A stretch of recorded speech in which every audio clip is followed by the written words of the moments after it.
E aí, meus amores, nós vamos estar compartilhando com vocês um pouco sobre a Revolução Francesa.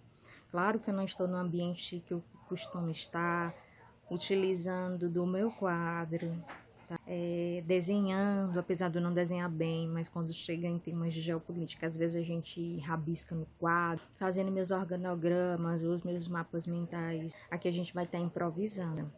Eu quero só, antes da gente chegar no auge da Revolução, é necessário que a gente faça um apanhado histórico de como era essa França antes de 1789, onde nós vamos ter, né, a Revolução Francesa se consolidando e iniciando um período da história chamado Idade Contemporânea, que vem até os nossos dias, tá? Mas é necessário que a gente faça um esboço histórico, e aqui eu vou estar com o meu computador da sociedade. Eram aqueles que eram discriminados. E aí nós vamos ter, dentro dos sans-culottes, uma divergência até na forma como eles se vestiam. Por quê? Dentro da França existe uma padronização muito grande da forma como as pessoas deveriam se comportar, da forma como as pessoas deveriam se vestir. E o sans-culottes surge para mostrar que eles não são iguais ao que a monarquia queria determinar, que eles não são iguais a ninguém. Que, por exemplo, a monarquia, ela muitas vezes, ela definia até o padrão de roupas de vestimenta que a população deveria ter, tá? Mesmo sabendo que a grande parcela da população não tinha como se vestir daqueles modos. Então, os sans-culottes, eles vão se contrapor a isso e vão ter grande aceitação na sociedade francesa, porque eles não vão aceitar, né? Eles são aqueles que vão se revoltar, eles não vão aceitar estar se vestindo da mesma forma e vão ser mal vistos justamente por isso. Por que eles não vão aceitar? Porque eles têm, dentro dessa bandeira dos sans-culottes, uma população marginalizada, que é uma população que não tem acesso a saneamento básico, educação, políticas públicas, não tem acesso a isso e dirás a ter roupas iguais ou numa proporção padronizada que a monarquia queria. Então, muitas vezes eles não tinham nem chinelo, gente, ou sandálias, porque era muito típico daquela monarquia usar sapatos com um saltozinho assim, que fazia muitas vezes barulho quando as pessoas caminhavam. Isso não era só de mulher não, tá? Eram sapatos típicos até de homens. E sans-culottes, alguns tinham esses sapatos, outros não tinham, né? Então, eles eram muitas vezes mal vistos também por causa disso. E aí nós vamos ter também uma população camponesa, como a gente já falou muito sobre os camponeses, né? Trabalhadores livres que trabalhavam no campo, fomentavam a economia, sustentavam ao primeiro estado, segundo estado na carga tributária, nos impostos, mas ao mesmo tempo era uma população que produzia muito no campo. E se esse campo não produzisse na proporção que a população do primeiro estado e segundo estado almejassem, nós íamos ter uma crise de desabastecimento. E a gente precisa entender isso até nos dias atuais. Nós precisamos muito do homem do campo, porque é esse homem do campo, que a gente chama muito do agronegócio, né? Ele que fomenta o que a gente come, né? Se nós temos alimentos na nossa mesa, graças ao homem do campo. É claro que tem toda uma carga logística por trás, um fenômeno, né, de distribuição, mas o homem do campo ele é importante para nós. E como ele é importante, tá, gente? A gente não pode esquecer nunca disso.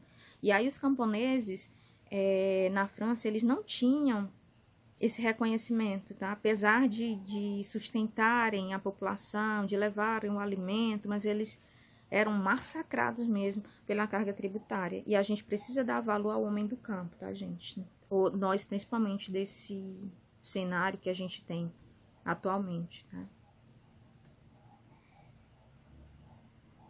A França, pessoal, ela tinha um cenário de dívidas, e essas dívidas elas acabaram sendo contraídas justamente por conta dessa questão, né, de estar pedindo dinheiro aos burgueses para financiar obras que muitas vezes eles necessitavam para fazer, porque muitas vezes faltava para a monarquia francesa dinheiro para fazer determinadas obras solicitadas pela população. E lembrando que nem sempre a população era ouvida, ou quase nunca, né? A população que era ouvida era do primeiro estado e segundo estado.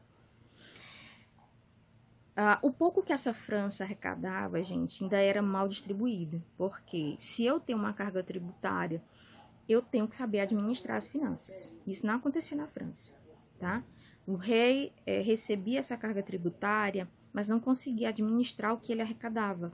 Hoje, fazendo uma ligação do antes da França e agora, né, a gente pode falar das políticas orçamentárias dos países, né? Todos os países têm orçamentos e precisam ter esses orçamentos votados.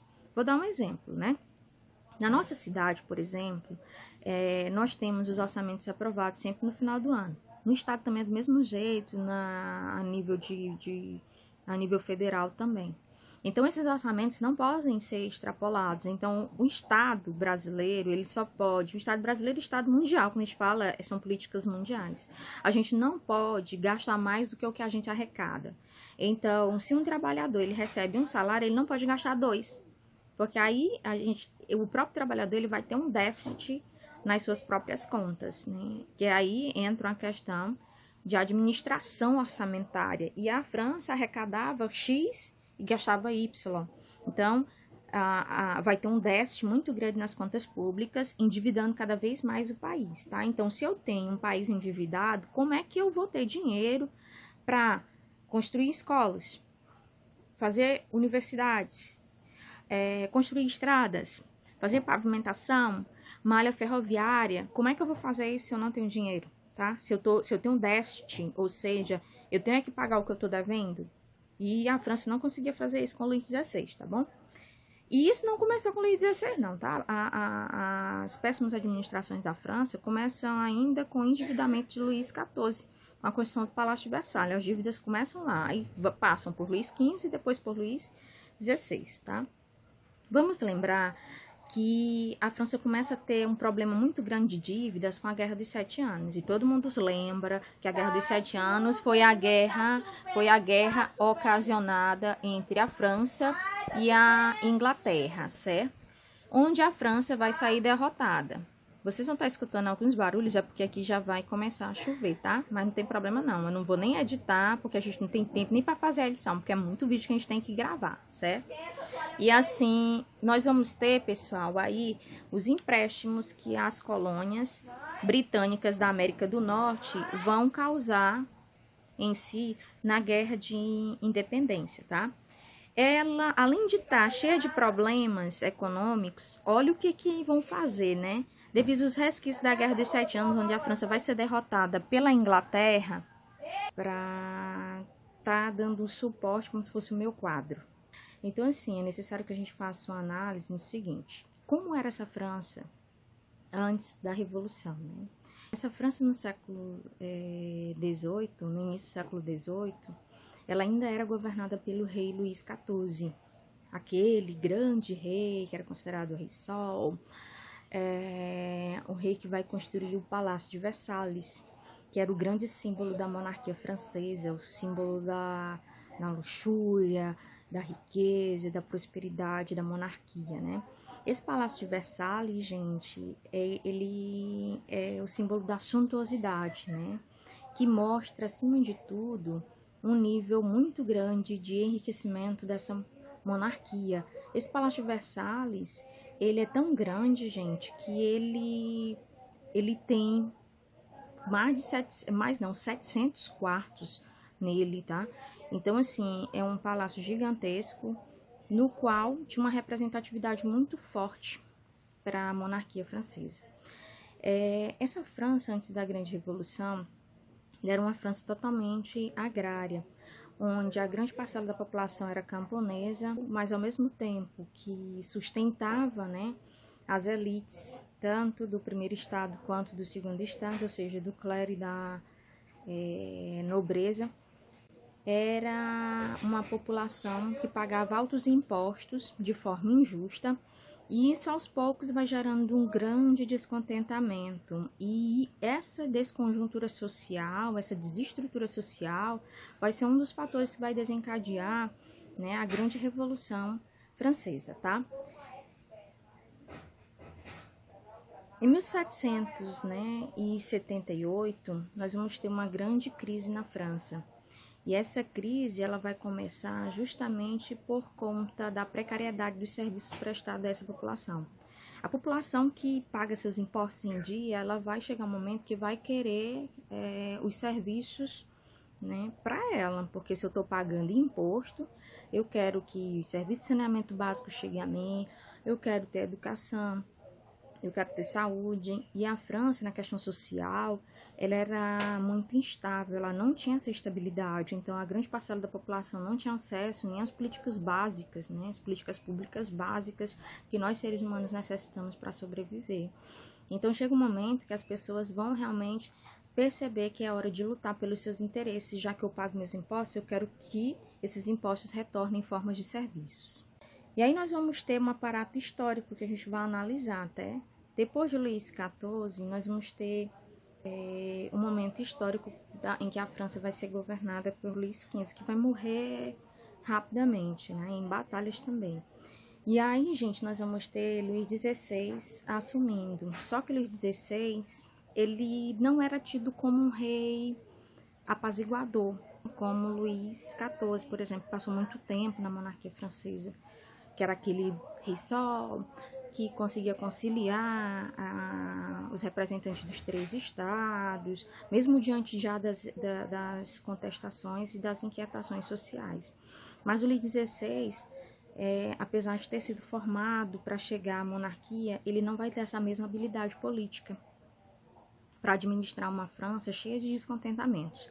E é por conta desse problema, né, que as maiores inquietações, os grupos que vão se formar, né, no caso, os girondinos e os jacobinos, vão estar se formando justamente no período em si da monarquia de Luís XVI, justamente porque ele não tinha esse traquejo político, porque política é uma arte de conversação, é uma arte do diálogo, é uma arte em que o governante ele tem que governar para todos os lados, ele tem que ter uma politização muito grande em como ele fala, para quem ele fala, a quem ele se dirige, como ele se dirige. E Luís XVI não tinha esse traquejo, tá? Então foi por isso que o período dele vai ser marcado, né, por um descontentamento muito grande que vai desencadear a grande Revolução Francesa.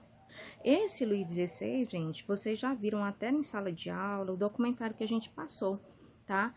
Sobre a Revolução Francesa, principalmente a primeira parte, onde ele se casa, né? Porque os casamentos naquela época eram casamentos, né, arranjados e muitas vezes sob tutela de monarquia A com monarquia B. Por exemplo, um país A tem um determinado príncipe, então, para unir políticas de Estado ou políticas entre países, determinada princesa de outro país próximo era prometida para haver um arranjo, não só um arranjo matrimonial, mas um arranjo também representava um arranjo político. Então, esse Luís XVI vai ser aquele que vai casar com Maria Antonieta, né, unificando também os reinos da França e da Áustria na questão de política mesmo, econômica, política social. Claro que a gente está falando de uma política social que não é muito próximo das que hoje a gente tem, com muitos problemas, mas hoje a gente tem política social, tá? No mundo e no Brasil. Já tinha um descontentamento porque ele governava a França do Palácio de Versalhes, que era um pouco descentralizado, né, das massas, como era Paris. Impostos altos, a população pobre era que pagava a maior parte dessa carga tributária, que eram os camponeses, e essa população cada vez mais ia ficando pobre. A tendência da insatisfação mesmo é crescer. A sociedade, ela estava dividida em 3 estados. O primeiro estado era o clero, no segundo estado nós vamos ter a nobreza, e o terceiro estado, né, e a gente já não tem nem dúvida, né, que vão ser os camponeses e a grande parcela da população. E aqui eu faço uma ressalva sobre a questão do primeiro estado. O problema, ele era composto pelo clero, mas dentro do próprio clero havia uma subdivisão. Porque quem era esse clero do primeiro estado, que era aquele clero extremamente consagrado, era o clero de paróquia, eram os padres de paróquias, eram os bispos das arquidioceses, e aí nós tínhamos a subdivisão, que é o subclero, né? Quem era esse subclero que era discriminado dentro do próprio primeiro estado?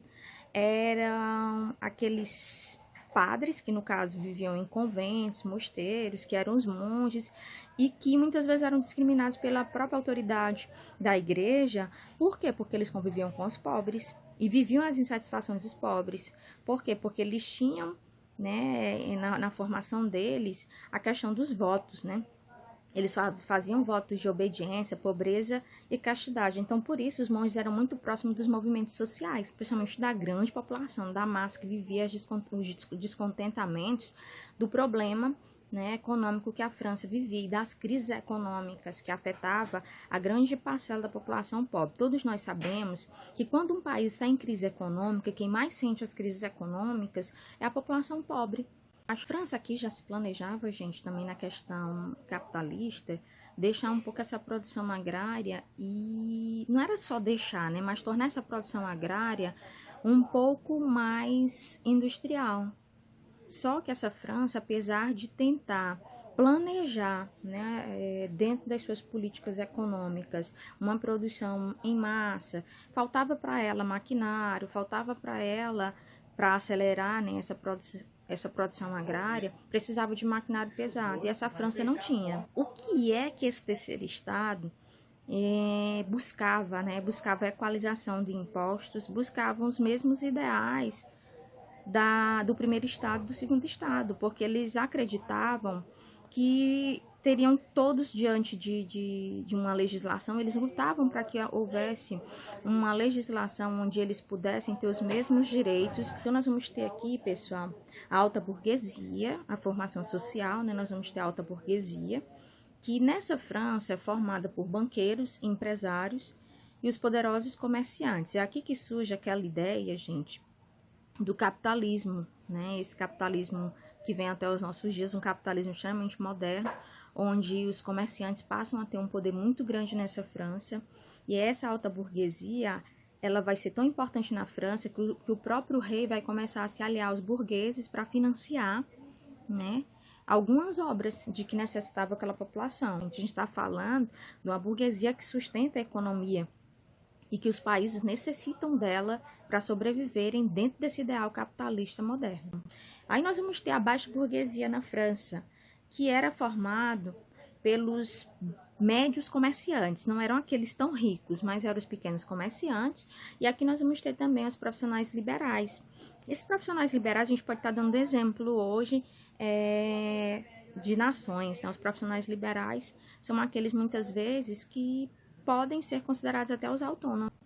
Aqui nós vamos ter também outra parcela da população que são chamadas de sans-culottes. Aqui é que a gente vai perceber, né, uma divergência na forma até de se vestir. Os sans-culottes eram a parcela da população que era composta pelos artesãos, tá? Pelos assalariados, que não tinham salários tão altos, tá, gente? E muitas vezes eram formados também por pessoas que viviam à margem da sociedade. Eram aqueles que eram discriminados.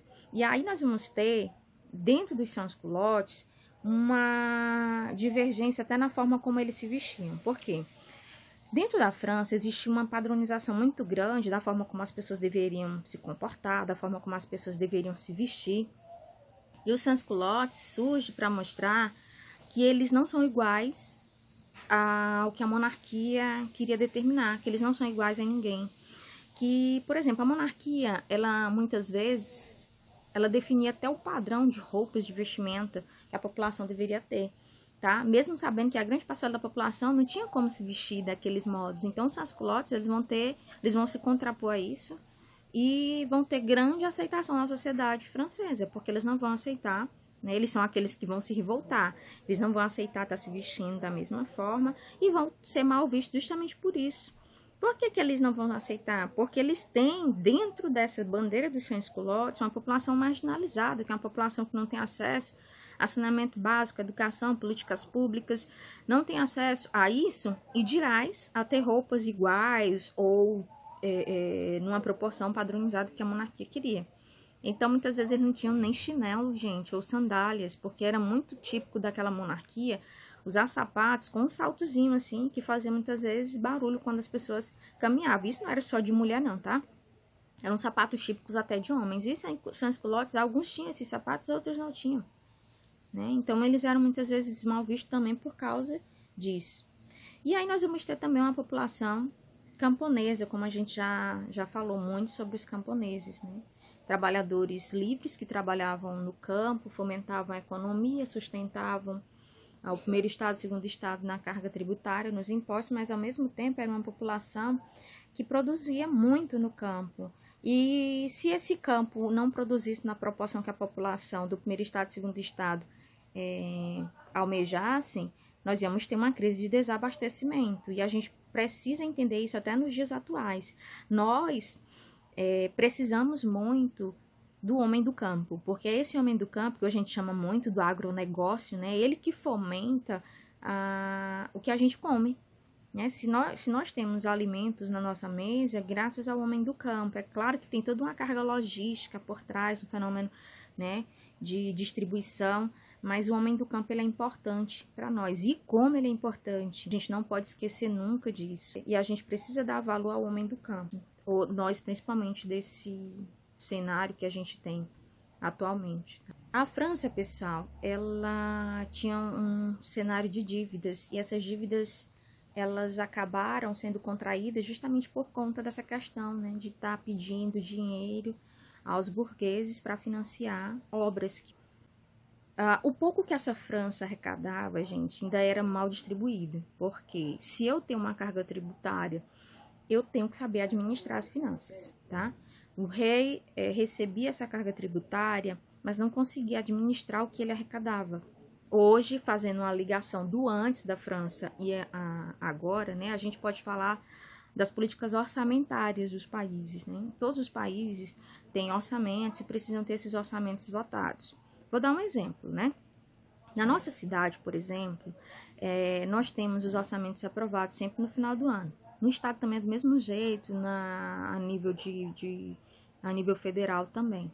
Então, esses orçamentos não podem ser extrapolados. Então, o Estado brasileiro, ele só pode... O Estado brasileiro e o Estado mundial, quando a gente fala, são políticas mundiais.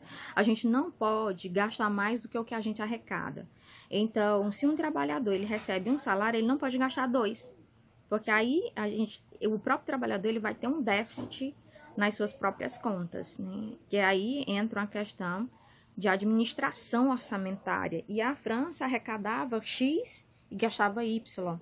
Então, vai ter um déficit muito grande nas contas públicas, endividando cada vez mais o país, tá? Então, se eu tenho um país endividado, como é que eu vou ter dinheiro para construir escolas, fazer universidades, construir estradas, fazer pavimentação, malha ferroviária? Como é que eu vou fazer isso se eu não tenho dinheiro? Se eu tenho um déficit, ou seja, eu tenho que pagar o que eu estou devendo? E isso não começou com Luís XVI, não, tá? As péssimas administrações da França começam ainda com o endividamento de Luís XIV, com a construção do Palácio de Versalhes. As dívidas começam lá, e passam por Luís XV e depois por Luís XVI, tá?